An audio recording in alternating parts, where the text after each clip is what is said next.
মুক্তিযুদ্ধে উপপ্রধান সেনাপতি, অপারেশন কিলো ফ্লাইটের সমন্বয়ক, স্বাধীন বাংলাদেশের বিমান বাহিনীর প্রথম প্রধান অবসরপ্রাপ্ত air vice marshal Bir Uttom A K Khandaker মারা গেছেন। ইন্না লিল্লাহি ওয়া ইন্না ইলাইহি রাজিউন। সকালে বার্ধক্যজনিত অসুস্থতায় তিনি মৃত্যুবরণ করেন। তার বয়স হয়েছিল ৯৫ বছর। রোববার জোহরের নামাজের পর বিমান বাহিনীর ঘাঁটি বাসারে এই বীর মুক্তিযোদ্ধাকে রাষ্ট্রীয় সম্মাননা প্রদান করবে বাংলাদেশ বিমান বাহিনী। লাইলা নওশিনের রিপোর্ট। মুক্তিযুদ্ধের অন্যতম বীর সেনানায়ক ও দূরদর্শী নেতৃত্বের প্রতীক এ.কে খন্দকার ১৯৭১ সালের ১৬ ডিসেম্বর ঐতিহাসিক রেসকোর্স ময়দানে পাকিস্তানি বাহিনীর আত্মসমর্পণের সময় বাংলাদেশ সশস্ত্র বাহিনীর প্রতিনিধি হিসেবে উপস্থিত ছিলেন মুক্তিযুদ্ধের উপপ্রধান সেনাপতি এ.কে খন্দকার। বীর এই মুক্তিযোদ্ধার জন্ম ১৯৩০ সালের ১ জানুয়ারি রংপুর শহরে। বাবার চাকরির সুবাদে পড়াশোনা শুরু বগুড়ায়। রাজশাহী সরকারি কলেজ থেকে ১৯৪৯ সালে ইন্টারমিডিয়েট পাশ করার পর যোগ দেন পাকিস্তান বিমান বাহিনীতে।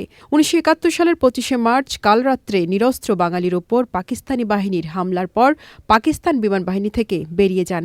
মুজিবনগর সরকারের অধীনে মুক্তিবাহিনীর ডেপুটি চিফ অব স্টাফ হিসেবে রণকৌশলে অগ্রণী ভূমিকা পালন করেন এ.কে খন্দকার। তার নেতৃত্বে ১৯৭১ সালে ভারতের নাগাল্যান্ডের ডিমাইপুরে ভারতের দেওয়া ৩টি বেসামরিক বিমান ও কয়েকজন বাঙালি বৈমানিক নিয়ে ২ মাসের প্রশিক্ষণ শেষে ২৮শে সেপ্টেম্বর যাত্রা শুরু করে বাংলাদেশ বিমান বাহিনী। মুক্তিযুদ্ধে অপারেশন কিলো ফ্লাইটের সমন্বয়কের দায়িত্ব পালন করেন এ.কে খন্দকার। দেশের জন্য ট্রেনিং নিয়েছে এবং কিভাবে এসব কাজ করেছে আমি অবাক হয়ে গেছি।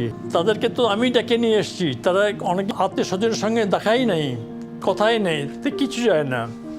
তারা বলছে আমাদের এই কাজটা আমাদের শেষ করতে হবে, পাকিস্তানকে আমাদের শেষ করতে হবে।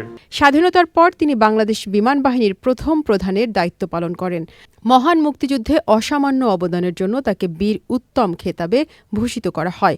২০১১ সালে পান স্বাধীনতা পদক। কূটনীতিক হিসেবেও দায়িত্ব পালন করেন এ.কে খন্দকার।